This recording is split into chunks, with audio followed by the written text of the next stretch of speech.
ప్రధాని మోదీ రేణిగుంట విమానాశ్రయం చేరుకున్నారు. మరి కాసేపట్లో ఇండియన్ సైన్స్ కాంగ్రెస్ లో ప్రధాని పాల్గొననున్నారు. రేణిగుంట విమానాశ్రయంలో ప్రధానికి ఏపీ సీఎం చంద్రబాబు సహా ఇతర నేతలు స్వాగతం పలికారు.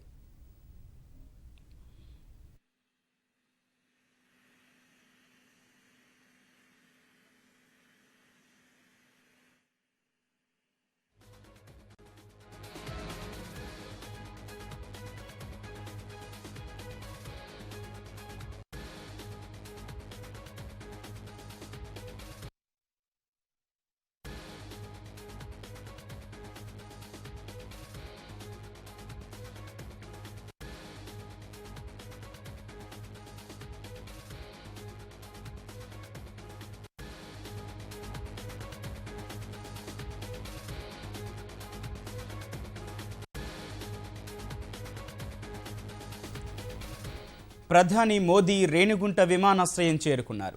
మరి కాసేపట్లో ఇండియన్ సైన్స్ కాంగ్రెస్ లో ప్రధాని పాల్గొననున్నారు. రేణిగుంట విమానాశ్రయంలో ప్రధానికి ఏపీ సీఎం చంద్రబాబు సహా ఇతర నేతలు స్వాగతం పలికారు.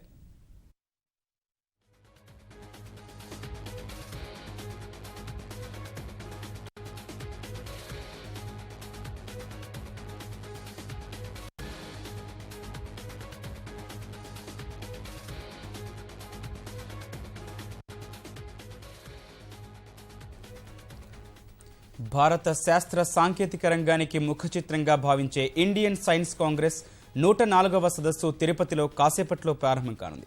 శ్రీ వెంకటేశ్వర విశ్వవిద్యాలయంలో 5 రోజుల పాటు సాగే ఈ సమావేశాలను ప్రధాని మోదీ ప్రారంభించనున్నారు. దీనికోసం ఆయన కాసేపటి క్రితమే రేణిగుంట విమానాశ్రయానికి చేరుకున్నారు.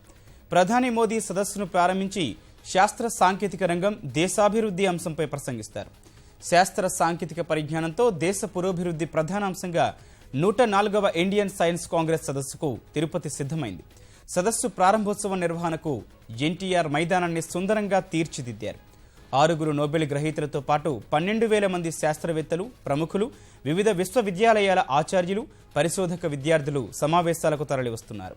పరిశోధక విద్యార్థి స్థాయి నుంచి నోబెల్ గ్రహీత వరకు తాము చేపట్టిన పరిశోధనా ఫలితాలు సదస్సులో వివరిస్తారు, సమీక్షలు చేపడతారు.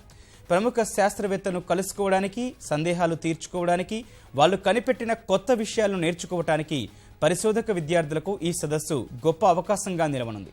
సదస్సులో మధ్యాహ్నం వరకు ప్రముఖుల ప్రసంగాలుంటాయి. అనంతరం శాస్త్రవేత్తలు, విద్యార్థులు చేసిన పరిశోధనలపై సమీక్షలు చేపడతారు.